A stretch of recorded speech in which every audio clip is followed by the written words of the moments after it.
Hello students, ich heiße Lisa. We are learning Deutsch in unserer Sprache Gujarati. આજે આપણે વાત કરીશું નોર્મલ વોકેબ્યુલરી વિશે, જે રોજની ક્રિયામાં આપણી શબ્દ વપરાય છે તેના વિશે વાત કરીશું. એના પહેલા આપણે વાત કરીશું થોડીક જર્મન ભાષા વિશે, કે જેમ આપણી ભાષા ગુજરાતીમાં તમે અને તું છે, હિન્દીમાં પણ આપ છે અને તું છે, તુમ છે, તેવી જ રીતે જર્મન ભાષામાં ફોર્મલ અને ઇનફોર્મલ છે, જ્યારે ઇંગ્લિશ લેંગ્વેજમાં ફક્ત ને ફક્ત યુ છે. ઓકે, તો આપણે ગુજરાતી ભાષાની જેમ જર્મન ભાષામાં અને ઘણી બધી યુરોપિયન ભાષામાં ફોર્મલ અને ઇનફોર્મલ શબ્દોનો ઉપયોગ થાય છે. જેમ કે આપણી ગુજરાતી ભાષામાં તમે કહીએ તેવી જ રીતે જર્મન ભાષામાં ઝી બોલાય છે. ઓકે, ઝીનો સ્પેલિંગ થાય છે SIE. ઓકે, તેમજ રીતે આપણા મિત્રો કે આપણા કરતા નાની ઉંમરની વ્યક્તિઓ સાથે વાત કરીએ ત્યારે એને ગુજરાતીમાં શું કહીએ? તું કહીએ. તેમ જર્મનમાં એને દુ કહેવાય, DU. ઓકે, દુ બિસ્ટ, ઝી ઝિન્ડ. ઓકે, અને ઇંગ્લિશમાં શું છે આપણી જોડે? યુ જ છે. ઓકે, સો આના વિશે આપણે ચર્ચા આના આગળના વિડીયોમાં કરીશું, જ્યારે પ્રેઝન્ટ ટેન્સની વાત કરીશું ત્યારે. અત્યારે આપણે વોકેબ્યુલરી, રૂટીનની વોકેબ્યુલરી શીખીએ, જેમાં ઇનફોર્મલ વે પણ છે અને ફોર્મલ વે પણ છે. ઓકે, તો જ્યારે આપણે હેલો કહીશું તો હેલો, હાય, ઓકે, એનું સેમ જ છે. પણ બાય કહીએ તો બાયમાં ચૂઝ છે, એ ઇનફોર્મલ વેમાં છે. ચૂઝ આપણે આપણાથી મોટા વ્યક્તિને ના કહી શકીએ. ઓકે, ઇનફોર્મલ વેમાં ચૂઝ વાપરીશું, જેનો સ્પેલિંગ સ્ટાર્ટ થાય છે ટી થી, TSC, umlaut U, double S. Okay, એને કહીશું બાય. બીસબાલ્ડ એન્ડ બીસપાર્ટર. બીસબાલ્ડ છે એટલે સી યુ સૂન, અને બીસપાર્ટર સી યુ લેટર. મેં જ્યારે તમને આનાથી આગળ આલ્ફાબેટ્સનો એક વિડીયો હતો, ફર્સ્ટ વિડીયો, ત્યારે મેં કીધું હતું કે જ્યારે યુ ઉમલાઉટ આવે ત્યારે એનું પ્રોનાઉન્સિએશન ચેક કરજો. બીસપાર્ટર, સ્પાર્ટર.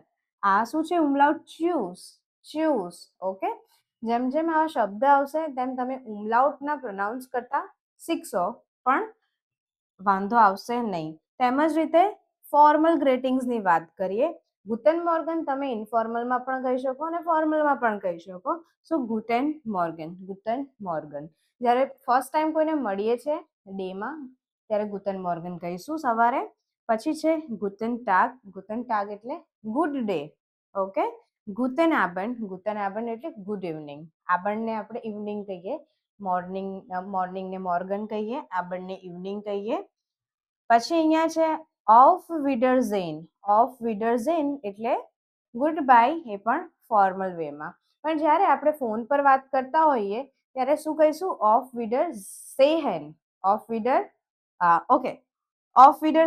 આપણે જ્યારે સામે કોઈ વ્યક્તિને બાય કહેવાનું હોય ત્યારે ઓફ વિડર સેહેન કહીએ, અને ફોન પર જ્યારે વાત કરતા હોય ત્યારે ઓફ વિડર હોરેન કહીશું. ઓફ વિડર હોરેન, જે અહીંયા નથી લખ્યું, પણ જ્યારે આપણે ફોન પર વાતચીત કરીએ ત્યારે ઓફ વિડર હોરેન કહીએ.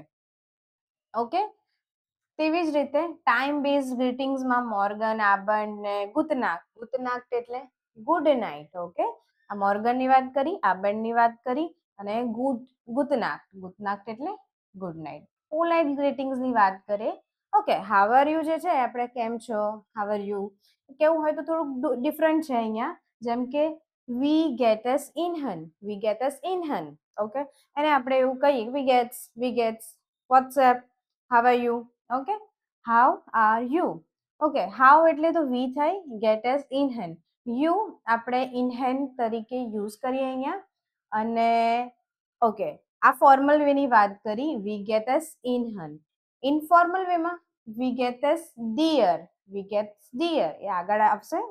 ઓકે, આનું ઇંગ્લિશ એકચ્યુઅલમાં ટ્રાન્સલેટ કરવા જઈએ ને તો એવું આવે કે હાઉ ઇઝ ગોઈંગ, કેવું ચાલી રહ્યું છે. ઓકે, એટલે અહીંયા આપણે એકદમ ટ્રાન્સલેટ નહીં થાય. How are you know we gets in હન, એને શોર્ટ ફોર્મ છે વી ગેટ્સ. એનો આન્સર આવે આઈ એમ ફાઇન. તો મિયર ગેટસ ગુડ, I am good. Okay, I am fine. પછી આપણે નેગેટિવમાં કેવું હોય, આઈ એમ નોટ ફાઇન. મિયર ગેટસ નિસ્ટ ગુડ. હવે છે થેન્ક યુ ને કહીએ ડંકે.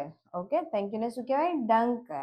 અને થેન્ક યુ સો મચ તો શું કહીશું? ડંકશ્યુન, ડંકશ્યુન. તો એ યાદ રાખીશું શ્યુન, કારણ કે જો તમે અહીંયા ઉમલાઉટ નહીં બોલો તો શોન થશે, અને શોન એટલે ઓલરેડી થશે. એટલે જ્યારે શ્યુન બોલો ત્યારે શ્યુન ઉમલાઉટ છે એટલે ઉમલાઉટ નીકાળી દો તો શું આવે? શોન. શોન એટલે ઓલરેડી. એટલે ઉમલાઉટ અને આપણા પ્રોનાઉન્સિએશન પર આનો મીનિંગ ચેન્જ થઈ જાય છે. પછી છે I am sorry. I am sorry. I am sorry એટલે es tut mir leid, es tut mir leid. અને આઈ એમ રિયલી સોરી એટલે es tut mir wirklich leid, es tut mir wirklich leid. Really એટલે wirklich ને ઉપરનું same રહેશે. Okay okay, તો આટલા basic આપણા ગ્રીટિંગ્સ છે, નોર્મલ વોકેબ્લરી છે. આના સિવાય પણ છે. આગળના નેક્સ્ટ વિડીયોમાં આપણે ગ્રામરના ટોપિક લઈશું. અત્યારે આ વિડીયો અહીંયા જ રાખીએ છીએ. વધારે શીખવા માટે તમે આ નંબર પર કોન્ટેક્ટ કરો. Thank you.